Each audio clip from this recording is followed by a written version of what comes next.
Assalamualaikum warahmatullahi wabarakatuh. Hai teman-teman, salam sejahtera bagi kita semua. Perkenalkan, nama saya Risma Nur Aswin, NIM K8419075, Prodi Pendidikan Sosiologi Antropologi Universitas 11 Maret Angkatan 2019. Pada video kali ini, saya akan mensimulasikan sebuah inovasi model pembelajaran talking stick yang disinkronkan dengan media pembelajaran tangible menggunakan pohon pintar. Adapun tujuan dari pembuatan video simulasi ini adalah untuk memenuhi penugasan ujian akhir semester pada mata kuliah Strategi Belajar Mengajar. Dengan adanya video ini diharapkan dapat menjadikan wawasan bagi seorang guru ataupun calon pendidik dalam menciptakan suasana belajar yang menyenangkan, penuh semangat, dan tidak membosankan. Untuk mengetahui bagaimana inovasi model pembelajaran tersebut, mari simak tayangan video berikut ini. Selamat menyaksikan. Assalamualaikum warahmatullahi wabarakatuh. Waalaikumsalam warahmatullahi wabarakatuh. Selamat pagi anak-anak. Pagi, Bu. Bagaimana kabar anak-anak hari ini? Apakah sehat? Sehat, Bu. Apakah masih semangat? Masih. Alhamdulillah. Sebelum memulai pelajaran hari ini, alangkah baiknya ketua kelas untuk memimpin doa terlebih dahulu. Saya persilakan untuk Mbak Dinda untuk memimpin kelas hari ini. Menurut keyakinan dan kepercayaan masing-masing, berdoa mulai. Selesai. Baik, selanjutnya Ibu akan mengecek kehadiran kalian dulu ya. Ya, Bu. Ananda Citra, Hadir, Bu. Dinda Malatari, Hadir, Bu. Fabiola Marta, Hadir, Bu. Selsa Aulia. Hadir, Bu. Baik, semua masuk ya. Ya, Bu. Baik, sebelum mulai pembelajaran, Ibu akan menyampaikan tujuan pembelajaran terlebih dahulu. Tujuan pembelajaran pada mata pelajaran perubahan sosial kali ini adalah diharapkan kalian mampu menjelaskan mengenai bentuk-bentuk perubahan sosial, mengidentifikasi faktor pendorong, dan dapat memberikan contoh dari dampak sosial di lingkungan kalian. Nah, sebelum kita masuk ke dalam materi perubahan sosial, ada yang tahu apa yang dimaksud dengan perubahan sosial itu sendiri? Saya, Bu. Ya, Mbak Fabiola. Menurut pemahaman saya, perubahan sosial itu adalah perubahan masyarakat yang mempengaruhi sistem sosial, nilai, sikap, dan pola perilaku individu di antara kelompok. Begitu, Bu. Ya, bagus sekali, Mbak Fabiola. Anak-anak, kita berikan apresiasi kepada teman kita yang berani menjawab. Tepuk tangan. Ya, selanjutnya, Ibu akan menjelaskan sedikit mengenai materi kita terlebih dahulu. Jadi, perubahan sosial adalah perubahan pada lembaga-lembaga kemasyarakatan di suatu masyarakat yang mempengaruhi sistem sosialnya, termasuk nilai-nilai dan pola perilaku di antara kelompok di masyarakat. Dalam perubahan sosial, terdapat perubahan yang berjalan dengan lambat dan cepat. Adapun perubahan yang dikehendaki maupun tidak dikehendaki. Perubahan sosial adalah perubahan yang tidak dapat dihindari. Perubahan sosial akan selalu terjadi dalam kehidupan masyarakat. Dan dalam perubahan tersebut akan muncul dampak positif dan negatif. Pada bab 1 ini, di kelas 12, kita akan mengulas tentang perubahan sosial. Baik, Ibu akan menampilkan PPT mengenai materi perubahan sosial. Nah, berhubung proyektor di kelas ini rusak, maka Ibu akan membagikan PPT melalui ketua kelas kalian, yaitu Mbak Dinda, agar dapat membagikan video tersebut ke dalam grup kelas kalian. Baik, Bu. Baik, Bu. Baik, Mbak Dinda, silakan membagikan PPT yang sudah saya bagikan tadi ke grup kelas ya, Mbak. Ya, Bu. Bagaimana anak-anak sudah menerima PPT dari Mbak Dinda? Sudah, Bu. Sudah, silakan dibuka ya. Baik, Bu. Pengertian perubahan sosial. Perubahan sosial secara etimologi, perubahan sosial berarti perubahan pada berbagai lembaga kemasyarakatan yang mempengaruhi sistem sosial masyarakat, termasuk di dalamnya yaitu nilai-nilai, sikap, pola, perilaku di antara kelompok dalam masyarakat. Kemudian pengertian perubahan sosial menurut para ahli. Menurut Surjono Sumanto, perubahan sosial adalah pertumbuhan pada lembaga-lembaga kemasyarakatan di suatu masyarakat yang mempengaruhi sistem sosialnya, termasuk nilai-nilai, sikap, dan pola perilaku di antara kelompok masyarakat. Kemudian, Hawley, yaitu perubahan sosial merupakan setiap perubahan yang tidak terulang dari sistem sosial sebagai satu kesatuan. Yang ketiga, menurut William Ogbulu, yaitu perubahan sosial adalah perubahan yang meliputi unsur-unsur kebudayaan, baik unsur material maupun unsur non-material. Namun yang ditekankan adalah pengaruh unsur material terhadap non-material. Kita bergeser ke bentuk-bentuk perubahan sosial ya anak-anak. Bentuk-bentuk perubahan sosial. Yang pertama ada perubahan yang secara cepat atau biasa disebut dengan revolusi, dan perubahan yang lambat atau biasa disebut dengan evolusi. Secara sosiologis, perubahan revolusi diartikan sebagai perubahan-perubahan sosial mengenai unsur-unsur kehidupan atau lembaga-lembaga kemasyarakatan yang berlangsung relatif cepat. Dalam revolusi, perubahan dapat terjadi dengan direncanakan atau tidak direncanakan, di mana seringkali diawali dengan ketegangan atau konflik di dalam masyarakat yang bersangkutan. Perubahan yang lambat atau biasa disebut dengan evolusi merupakan perubahan yang menekankan waktu yang lama karena terjadi dengan sendirinya tanpa direncanakan saling mengikuti kondisi perkembangan masyarakat, yaitu sejalan dengan usaha-usaha masyarakat dalam memenuhi kebutuhan hidupnya di sehari-hari. Contohnya perubahan sosial di masyarakat yaitu berburu menuju ke masyarakat yang ramai, seperti itu. Kemudian yang kedua adalah perubahan yang kecil dan perubahan yang besar. Perubahan yang kecil pada dasarnya merupakan perubahan yang terjadi pada unsur-unsur struktur sosial yang tidak membawa pengaruh langsung yang berarti bagi masyarakat. Contohnya adalah perubahan mode pakaian dan mode rambut. Lalu perubahan yang besar merupakan perubahan yang membawa pengaruh yang cukup besar bagi masyarakat. Suatu perubahan dirasakan berpengaruh besar jika perubahan tersebut mengakibatkan terjadinya perubahan pada struktur kemasyarakatnya. Nah, hubungan kerja selain kemasyarakatannya yaitu hubungan kerja, sistem mata pencarian, dan stratifikasi masyarakat. Contoh dari perubahan besar yaitu perubahan masyarakat agraris menjadi industrialisasi. Pada perubahan ini memberi pengaruh secara besar-besaran terhadap jumlah kepadatan penduduk di wilayah industri dan mengakibatkan adanya perubahan mata pencarian. Seperti itu ya anak-anak yang perubahan besar itu. Lalu perubahan yang dikehendaki atau direncanakan dan tidak dikehendaki atau tidak direncanakan.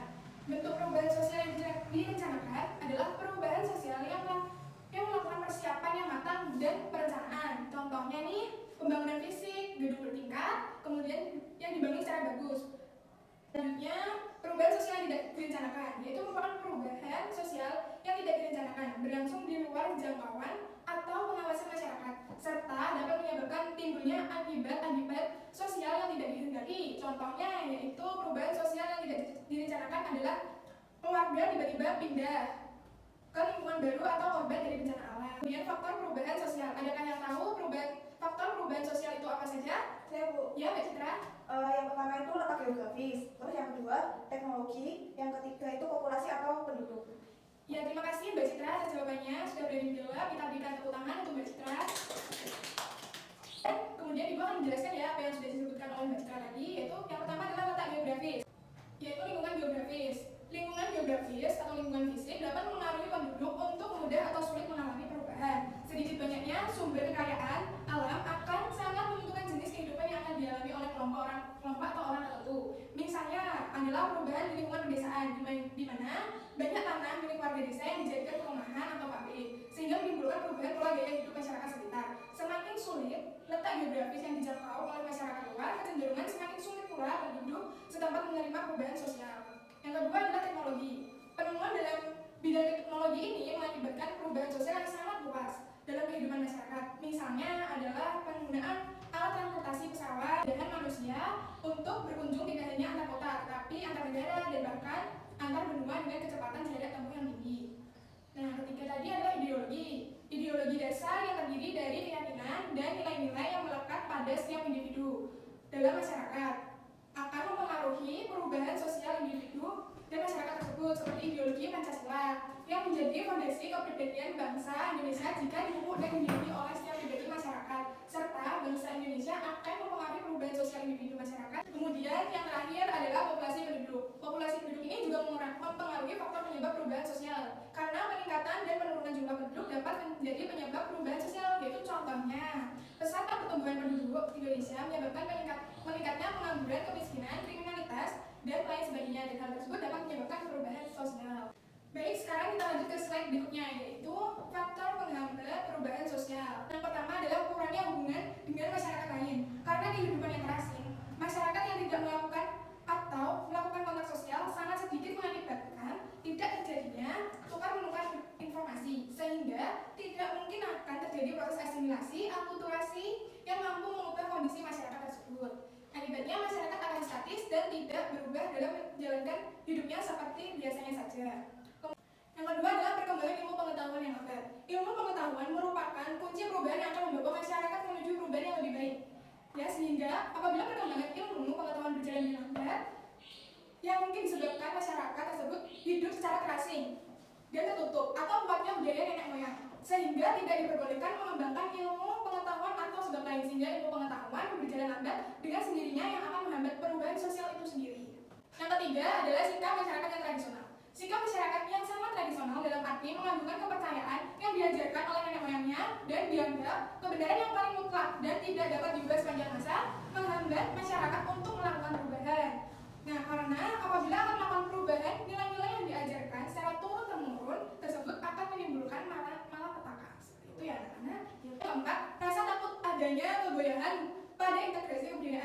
masuknya unsur-unsur dari luar dan ini akan mengakibatkan ancaman terhadap integrasi kebudayaan dalam sebuah masyarakat.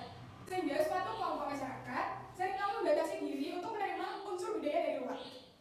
Yang kelima adalah adat dan kebiasaan yang mendarah daging. Kebiasaan merupakan pola-pola perilaku bagi anggota masyarakat untuk memenuhi kebutuhan pokoknya. Apabila kemudian pola-pola perilaku dalam masyarakat tersebut tidak efektif lagi dalam memenuhi kebutuhan, maka akan terjadi krisis. Misalnya dalam adopsi inovasi, kemudian dapat menggantikan tenaga manusia. Tidak selalu mudah terjadi karena di sisi tertentu teknologi dapat menggantikan keberadaan tenaga manusia sehingga terjadi efektivitas dan penghematan. Namun di sisi lain justru memunculkan masalah baru, yaitu terjadinya pengangguran. Tadi kan sudah faktor penghambat, sekarang lanjut ke slide berikutnya yaitu faktor pendorong perubahan sosial.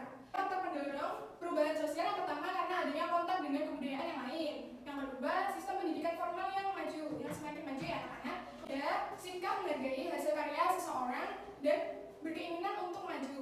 Yang keempat, toleransi. Yang kelima, sistem terbuka dalam lapisan-lapisan masyarakat. Yang keenam, penduduk yang heterogen. Kemudian yang ketujuh, ketidakpuasan masyarakat terhadap bidang-bidang kehidupan tertentu. Yang kedelapan, orientasi untuk ke masa depan. Selanjutnya adalah dampak dari perubahan sosial itu sendiri, yaitu ada dua, dampak positif dan dampak negatif. Dampak positif terlebih dahulu. Yang pertama adalah dalam bidang ekonomi. Yang pertama, pembangunan nasional telah membawa peningkatan perekonomian bagi masyarakat Indonesia. Yang kedua, globalisasi memudahkan masyarakat untuk memperoleh barang yang dibutuhkan, membuka lapangan pekerjaan bagi yang memiliki keterampilan dan mempermudah proses pembangunan ekonomi. Yang selanjutnya, masyarakat Indonesia makin mudah dan cepat dalam menghasilkan barang produksi karena adanya modernisasi pada peralatan produksi. Dalam bidang politik, yang pertama, masyarakat Indonesia yang multikultural dapat menyampaikan aspirasi dan hak berpolitik melalui perwakilan daerah yang ada di parlemen. Yang kedua, perubahan sistem kepartean yang dianut sehingga memunculkan partai baru. Yang ketiga, kesadaran akan perlunya jaminan perlindungan hak asasi manusia. Yang keempat, terjadinya perubahan sistem ketatanegaraan. Lanjut, yang ketiga adalah dalam bidang sosial dan budaya. Yang pertama, pembangunan nasional telah meningkatkan kesejahteraan masyarakat Indonesia. Yang kedua, globalisasi telah mempercepat perubahan pola kehidupan bangsa, misalnya melahirkan peranata-peranata baru seperti lembaga swadaya masyarakat atau disingkat sebagai LSM, organisasi profesi dan perasa modal. Lalu pengoptimalan jasa kesehatan dalam masyarakat. Kemudian dalam bidang sarana dan prasarana serta transportasi, yang pertama adalah pembangunan nasional yang membuat masyarakat Indonesia dapat menikmati pembangunan infrastruktur, perumahan dan perkantoran yang memadai. Lalu pengadaan alat transportasi yang memadai. Yang selanjutnya pembangunan jalan tol, pembukaan jalan raya baru di pelosok Indonesia. Kemudian dampak negatif, yang pertama ada disintegrasi sosial. Kedua adalah dalam bidang ekonomi. Pertama, masyarakat Indonesia harus berhadapan dengan perekonomian dunia yang bersifat pasar bebas. Yang kedua, naik turunnya inflasi mempengaruhi perekonomian masyarakat Indonesia. Dalam bidang sosial dan budaya, yang pertama adalah meningkatnya perilaku konsumerisme. Yang kedua, meningkatnya individualisme dan meningkatnya hedonisme. Nah, itu dia materi dari pertemuan kali ini. Adakah yang masih belum paham atau belum bisa dipahami? Silahkan untuk bertanya. Saya, Bu. Ya, Mbak Sansa. Saya masih belum paham mengenai contoh dari bentuk perubahan sosial revolusi, Bu. Baik, Ibu akan menjawab pertanyaan dari Mbak Sansa. Contoh dari perubahan sosial revolusi. Pengertian dari revolusi sendiri tadi adalah perubahan yang berlangsung relatif cepat, yang dimana seringkali diawali dengan ketegangan atau konflik dalam tubuh masyarakat yang bersangkutan. Contohnya yang bersifat global dan menyeluruh di berbagai bidang. Contohnya revolusi ini ditandai dengan berbagai penemuan yang mempermudah akses masyarakat. Perubahan ini bersifat global dan menyeluruh di berbagai bidang. Perubahan terjadi di seluruh dunia.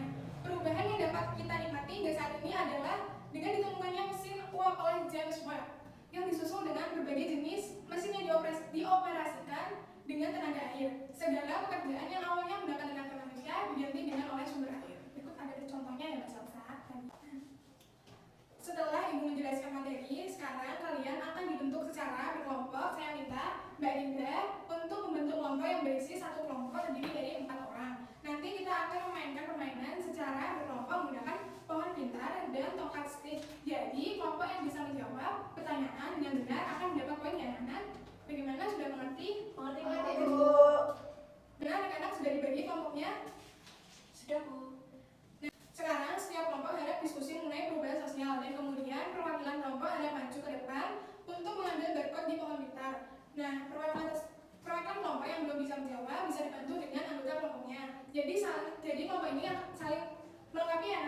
apabila ada yang tidak bisa, tolong dibantu. Baik, Bu. Baik Bu, siap. Nah, Ibu beri waktu berdiskusi selama 20 menit ya anak-anak. Oke Bu. Oke, Bu.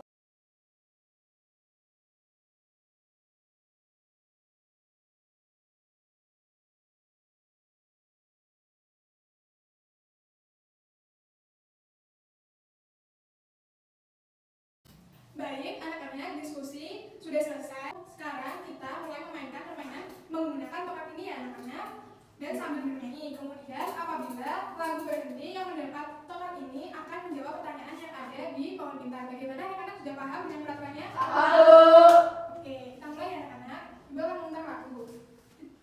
Sudah siap? Siap. Oke, kita mulai dari Badinda terlebih dahulu ya anak-anak. Baik Bu.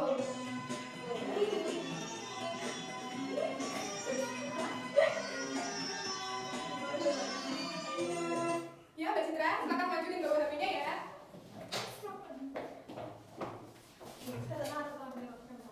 Nah, kemudian pilih barcode yang kamu inginkan. Yang mana? Yang mau? Yang ini, Bu. Oke, baik.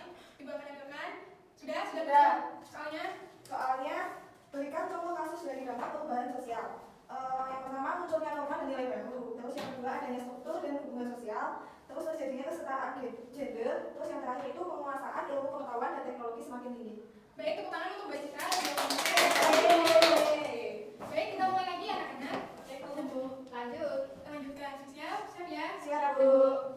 Ayo,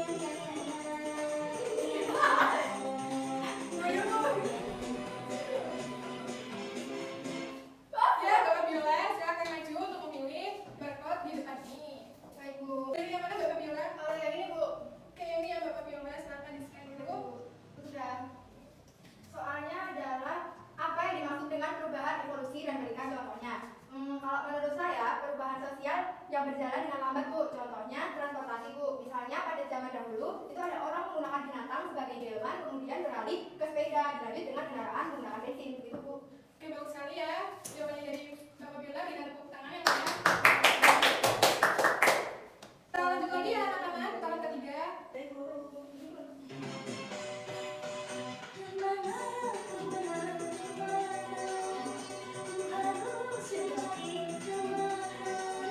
Ya, Mbak Dinda. Ya Bu. Silakan maju dan memilih barcode perubahan sosial. Ya, silakan Mbak Dinda. Ini ya. Sebentar ya. Silakan Mbak Dinda. Ya. Apa alasan masyarakat mau menerima perubahan? Jadi alasan tersebut karena rasa tidak puas terhadap keadaan, timbulnya keinginan untuk mengadakan perbaikan, kesadaran akan adanya kekurangan dan kebudayaan sendiri, dan yang terakhir adalah banyak kesulitan yang dihadapi yang memungkinkan masyarakat untuk berubah. Ya, tepat sekali. Bagus ya Mbak Dinda dan jawabannya. Maka tepuk tangan lagi. Dan kita lanjut lagi anak-anak ke putaran yang terakhir. Kita mulai ya.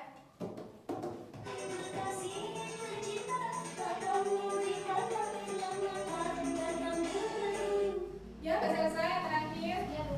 Silakan maju dan pilihkan barcode yang ada di bawah. Saya pilih yang ini Bu. Baik, kita buka dulu dan silakan di-scan ya Mbak. Ya Bu. Ini Bu. Soalnya gambarkan dan beri contoh bahwa penemuan baru dapat mengakibatkan perubahan sosial.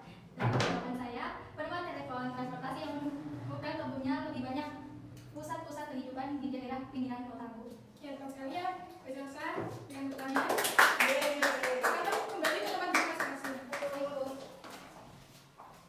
Dan setelah berdiskusi dan bermain, sekarang kita simpulkan materi hari ini. Hari ini kita sudah mempelajari mengenai apa itu perubahan sosial. Nah, perubahan sosial yang tadi dijelaskan adalah perubahan pada berbagai lembaga kemasyarakatan yang mempengaruhi serta dampak dari perubahan sosial. Jadi, perubahan sosial ini tidak dapat dipisahkan dari sistem sosial masyarakat, termasuk di dalamnya nilai-nilai, sikap, dan pola perilaku di antara kelompok dan masyarakat. Kemudian kita mempelajari bagaimana bentuk-bentuk perubahan sosial, faktor-faktor sosial, faktor pendorong, dan faktor penghambat. Dan perubahan tersebut akan terus terjadi dan terus mengalami perubahan di dalam masyarakat. Kemudian Ibu akan memberikan penugasan untuk pertemuan hari ini, yaitu setiap individu dapat mengidentifikasi perubahan sosial yang ada di lingkungan sekitarmu. Kemudian apa saja yang mempengaruhi perubahan sosial yang ada di lingkungan sekitarmu tersebut. Kemudian ditulis di dalam bentuk Word, kemudian dikumpulkan di ketua kelas ya anak-anak. Baik. Sekian pertemuan hari ini. Apabila ada salah dan kurangnya, Ibu